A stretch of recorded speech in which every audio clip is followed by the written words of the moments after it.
नमस्कार, यह है 10 की दहाड़। मैं हूं स्नेहलता शुक्ला। बुलेटिन की शुरुआत फिरोजाबाद से आई बड़ी खबर के साथ। नाबालिग लड़की का शव मिलने से हड़कंप। नाबालिग लड़की के रेप के बाद हत्या की आशंका जताई गई है। पुलिस ने शव को पोस्टमार्टम के लिए भेजा है। एसएसपी ने जांच के लिए टीम गठित की है। फिरोजाबाद में नाबालिग का शव मिला है। नाबालिग बच्ची का शव, रेप के बाद हत्या की आशंका। मौके पर पुलिस, मामले की जांच के लिए टीम गठित कर दी गई है। शव को पोस्टमार्टम के लिए भेज दिया गया है। एसएसपी ने जांच के लिए एक टीम बनाई है और जांच पड़ताल के बाद यह खुलासा होगा कि नाबालिग का शव जब बरामद हुआ है, यह दरिंदगी किसने की है। इस पूरे मामले पर अब जांच बिठा दी गई है।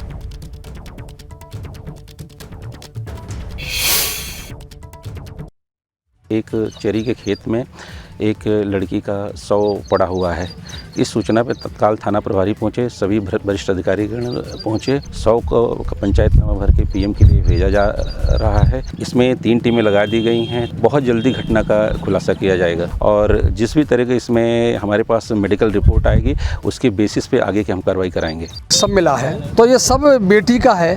लोगों ने पहचान लिया इसी गाँव की बेटी है और बेटी गायब हुई, कब कहाँ गई, कैसे गई और मालूम नहीं पड़ पाया। लेकिन आज सवेरे जिस तरह से जघन्य रूप से मारा है, उसके मुंह में कपड़ा है और आंख भी निकली हुई है। बेटी का लोटा जो सोच के लिए कि वो लेके गई, दोषी किसी तरह से बख्शे नहीं जाने चाहिए। और शासन और प्रशासन से हमने मांग की और करेंगे। यहाँ सब अधिकारियों से निवेदन किया है या कहा है, हर हालत में उसको ट्रेस करो, सर्विलांस पे फ़ोन लगा करके जानकारी करो। इस तरह से कोई भी दोषी हो, कोई भी कितना बड़ा हो, लोकल हो, बाहर का हो, उसको न छोड़ा जाए। तो ये पूरा मामला क्या है हम आपको बताएं। जहां ये फिरोजाबाद से रेप के बाद हत्या की खबर मिलती है। नाबालिग बच्ची का शव मिला है और जैसा आपने सुना, बच्ची के मुंह में कपड़ा ठूसा हुआ है। बच्ची की दोनों आंखें निकाली गई हैं।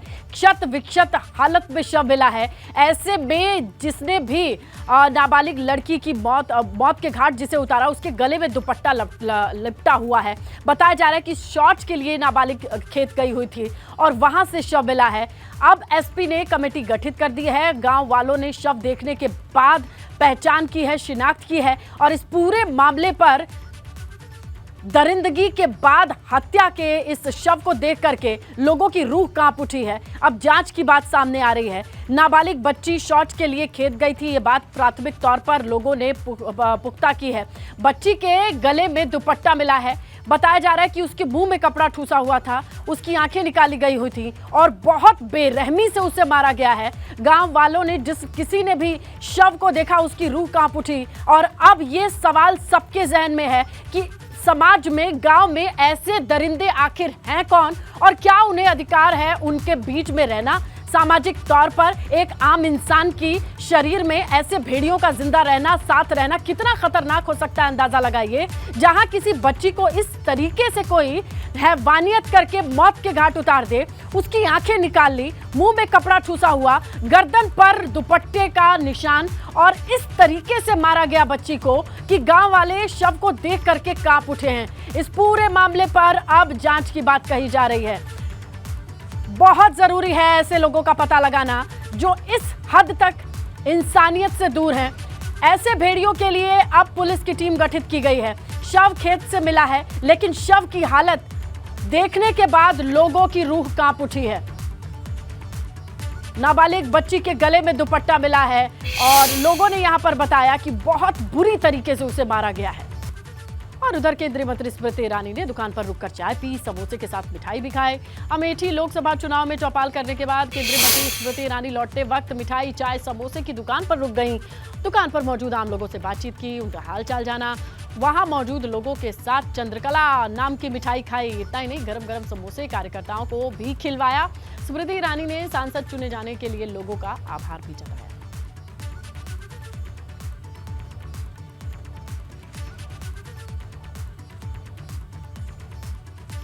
देखिए, स्मृति ईरानी समोसे बांट रही हैं, खुद भी खाया, लोगों को भी खिलाया। चंद्रकला मिठाई बनती है, वो भी खाई, चाय पिलाया और चाय पी।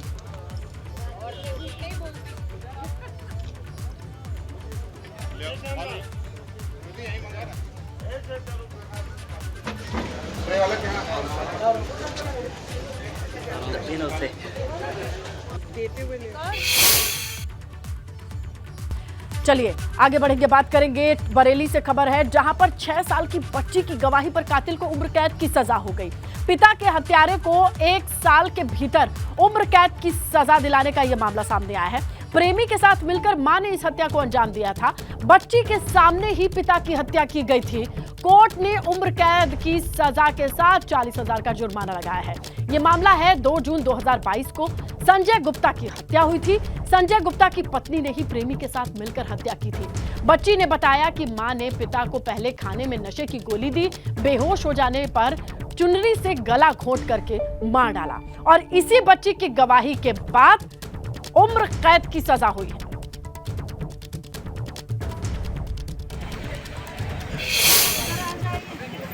मम्मी ने नशे की सब्जी में गोली डाल दी थी, फिर पापा नशे में हो गए।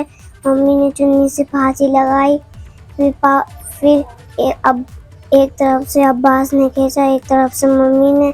फिर पापा उठे नहीं, फिर मम्मी ने हमें कमरे में बंद कर दिया। फिर मैं खिड़की से देखती रही। फिर मम्मी ने धमकी भी दी, हम कहीं पापा को कुछ भी मत बताना। फिर मम्मी रोज बुलाती थी अदालत के घर को। आगे बढ़ते हैं, खबर औरैया से है। टेंट गोदाम में भीषण आग की खबर है। आग लगने से टेंट गोदाम जलकर खाक है। टेंट गोदाम में आग क्यों लगी ये वजह साफ नहीं, लेकिन दमकल विभाग ने आग पर काबू पा लिया है। टेंट का गोदाम और आग के बाद देखिए किस तरीके से सारी चीजें आग और धुएं की लपटों में तब्दील हो गई है। बताया जा रहा है कि शॉर्ट सर्किट से आग लग सकती है, हालांकि साफ वजह नहीं है। लोगों ने काला धुआं उठता देखा, गोदाम की छत से सूचित किया। मौके पर पुलिस पहुंची, फायर ब्रिगेड की टीम पहुंची, तब जाकर के आग पर काबू पाया जा सका। टेंट का गोदाम जहां पर आग लगी, जो तस्वीरें आप देख रहे हैं, गोदाम के भीतर से आग की लपटें, काला धुआं दिखाई दे रहा है। आसपास के लोगों ने छत से काले धुएं को देख करके सूचित किया। औरैया से ये वीडियो सामने आया है। हालांकि सब कुछ जल करके राख हो चुका है जब तक आग को बुझाया जाता है।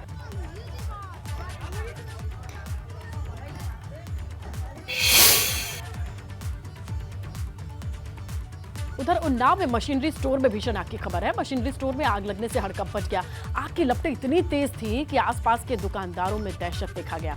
दमकल के देरी से पहुंचने से लोगों में रोष देखा गया। दमकल विभाग के देरी से पहुंचने पर लोगों ने हंगामा भी किया है, क्योंकि आग की लपटों को देख करके लोगों के होश फाख्ता हो गए और इस तरीके से आग को बढ़ता देख लोग परेशान। दमकल विभाग को फोन किया, लेकिन बताया यह जा रहा है कि दमकल की गाड़ी लेट से पहुंची, दमकल की टीम लेट से पहुंची और इसी बीच लोगों में आक्रोश और उनके हंगामे की भी खबर आई है। देखिए मशीनरी स्टोर है ये, जहां पर भीषण आग लगी। बताया जा रहा है आग की लपटें बहुत तेज थी। आसपास के लोगों में डर का माहौल था। दमकल की टीम देर से पहुंची बताया जा रहा है, तो लोगों ने हंगामा भी किया। ये मशीनरी का स्टोर, सब कुछ आग के हवाले। देखिए आप उन्नाव से ये वीडियो आया।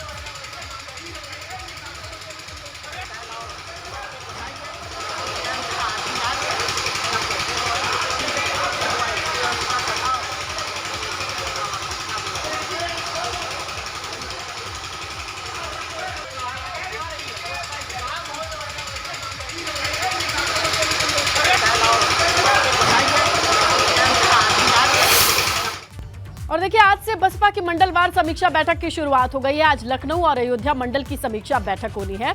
दोनों मंडल के कोऑर्डिनेटर इस बैठक में शामिल होंगे। बूथ कमेटियों के गठन, संगठन की मजबूती पर चर्चा होनी है। आपको बताएं कि पिछले दिनों बसपा सुप्रीमो मायावती ने बूथ कमेटी के गठन, संगठन की मजबूती के लिए कार्यक्रम गांव चलो अभियान से जुड़ने के निर्देश दिए थे। उसमें कहां तक कितना काम हुआ है, इसे लेकर के फीडबैक लिया जाएगा, समीक्षा की जाएगी। इस बैठक में मंडल कोऑर्डिनेटर समीक्षा करेंगे, जिलाध्यक्ष, नगर अध्यक्ष भी शामिल होंगे। बताया जा रहा है दोपहर करीब 1 बजे ये बैठक शुरू हो जाएगी।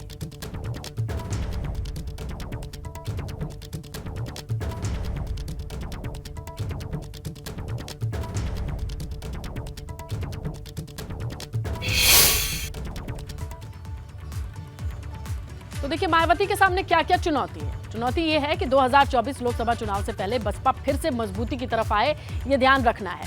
यूपी की सभी 80 सीटों पर खोए हुए वोटर्स जनाधार को एकजुट करना है। 80 सीटों पर जीत के लिए मुस्लिम यादव समीकरण को साथ लाना है और इसके अलावा 2024 में ज्यादा सीटें जीतने पर जनता से संवाद पर फोकस करना है। यूपी की 80 सीटों के लिए दलित युवाओं पर फोकस भी नजर आ रहा है। मायावती का लोकसभा चुनाव के लिए युवाओं को जोड़ने पर जोर देने की खबर मिल रही है। ताबड़तोड़ बैठक करके 24 के लिए टारगेट तय करने पर फोकस है। शहर शहर गांव-गांव जाकर कार्यकर्ता बनाने पर जोर दिया जा रहा है। लक्ष्य यह है और मायावती का जो खोया हुआ जनाधार है उसे फिर से वापस लाने पर जोर दिया जा रहा है। लोकसभा चुनाव में मजबूत विकल्प के तौर पर बसपा को पेश करना लक्ष्य है। यूपी की सभी 80 सीटों पर प्रदर्शन अच्छा करने का प्रेशर है, लक्ष्य है, जिम्मेदारी है। इसी मद्देनजर ये देखा जा रहा है कि बैठकों का दौर चल रहा है, बार बार फीडबैक लिया जा रहा है, रोड मैप बनाया जा रहा है, उसे एग्जीक्यूट करने के लिए कार्यकर्ताओं में जोश भरा जा रहा है। तो कुछ इस तरीके की रणनीति नजर आ रही है बसपा की ओर से। बसपा सुप्रीमो मायावती अपने तमाम पदाधिकारियों के साथ बैठक करके इसी बात को साफ करती नजर आ रही है।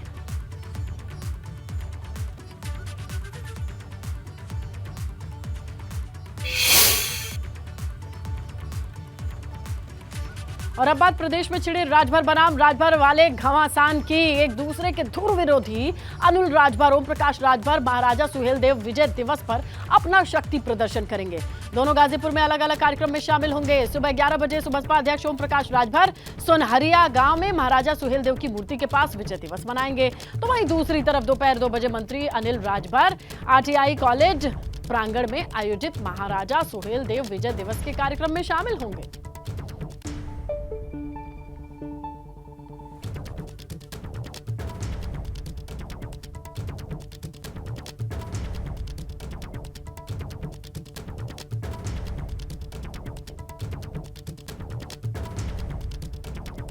देखिए गाजीपुर में आज हलचल तेज रहने वाली है, जहां राजभर बनाम राजभर सुहेलदेव को अपना बताते दोनों राजभर बड़े नेता, जिसमें अनिल राजभर मंत्री हैं, वो भी शामिल होंगे। तो देखिए भाजपा और सुभासपा के लिए अहम गाजीपुर क्यों है, ये समझना जरूरी है। सुभासपा का पूर्वांचल की कई सीटों पर अच्छा प्रभाव देखा जाता है। जौनपुर पर खासा प्रभाव है सुभासपा का। लालगंज, श्रावस्ती, आजमगढ़ सीट पर भी राजभर फैक्टर है, इनकार नहीं कर सकते। पूर्वांचल के 25 जिलों में ओम प्रकाश राजभर का प्रभाव देखा जा सकता है और पूर्वांचल की 26 सीटों पर भाजपा सुभासपा की नजर है। देखिए 2019 लोकसभा चुनाव को आप देखें तो भाजपा गठबंधन ने 19 सीटें जीती थी और 19 में बसपा और सपा के गठबंधन को 7 सीटों पर जीत मिली थी।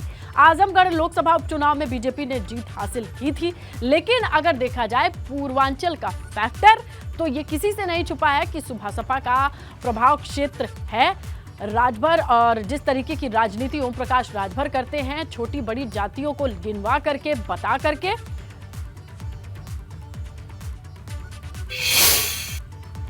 और देखिए पश्चिमी यूपी में सजेगा सबसे बड़ा राजनीतिक मंच। मेरठ में आज एबीपी गंगा की महापंचायत है। मेरठ मंडल के सभी 5 जिलों के दिग्गज यहां पर शामिल होंगे।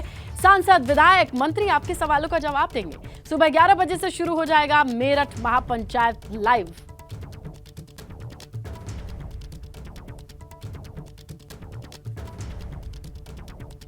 तो देखिए पश्चिम की राजनीति की धुरी मेरठ कहा जाए तो गलत नहीं होगा।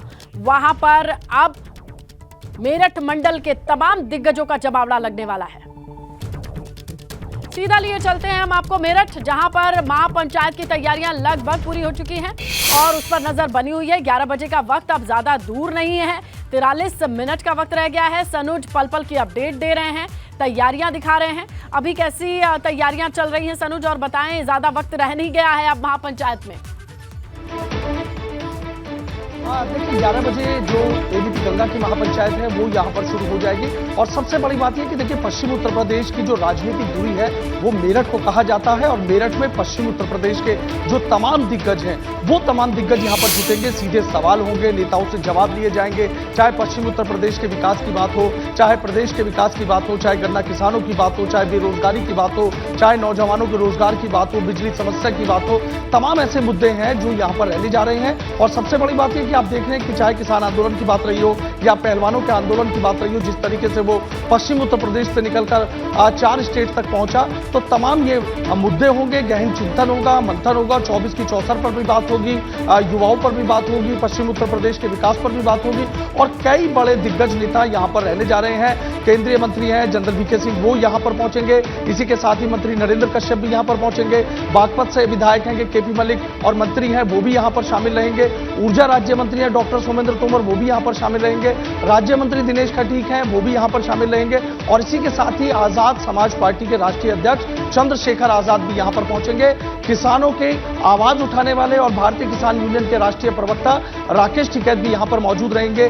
गाजियाबाद के तमाम विधायक सांसदों की बात करें, बुलंदशहर की बात करें, बागपत, मेरठ, जो तमाम जिलों के सांसद विधायक मंत्री हैं वो यहां पर मौजूद रहेंगे। और सबसे बड़ी बात यह है कि देखिए, पश्चिम उत्तर प्रदेश को गेटवे कहा जाता है राजनीति का, और अगर दिल्ली का रास्ता तय करना है तो पश्चिम उत्तर प्रदेश को दरकिनार नहीं किया जा सकता। और पश्चिम उत्तर प्रदेश के तमाम अपने मुद्दे हैं, तमाम अपनी परेशानियां हैं, तमाम अपनी दिक्कतें हैं, तमाम यहां के जो बड़े ऐसे पॉइंट्स हैं जो कहीं ना कहीं तमाम राजनीतिक दलों की जिन पर नजर रहती है, तो उन सब पर चर्चा होगी, उन सब पर बात होगी। नेताओं से सीधे जो सवाल है वो यहां पर जनता पूछेगी। और एबीपी गंगा की इस महापंचायत पर सबकी नजरें टिकी हुई है, जो कि एबीपी गंगा जिस तरीके से आपने देखा कि चाहे जन सरोकार के मुद्दे हो, किसानों की बात हो, रोजगार की बात हो, नौजवानों की बात हो, पहलवानों की बात हो, तो तमाम चाहे समस्याएं हो और चाहे तमाम मुद्दे रहे हों, सबको बहुत गंभीरता से उठाता है। तो आज जो तमाम पश्चिम उत्तर प्रदेश के दिग्गज यहां पर जुटने जा रहे हैं, राकेश टिकैत भी यहां पर आ रहे हैं। जिस तरीके से अभी देखा कि पहलवानों का जो आंदोलन है वो उत्तराखंड की बात हो, राजस्थान की बात हो, दिल्ली की बात हो,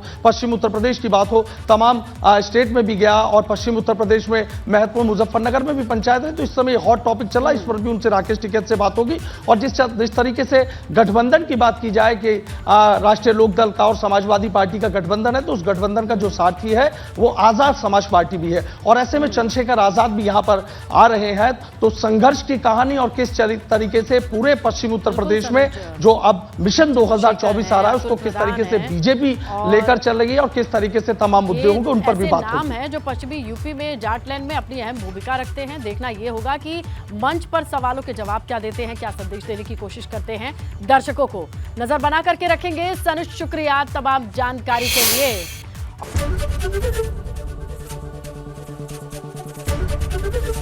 एबीपी गंगा, खबर आपकी, जुबान आपकी।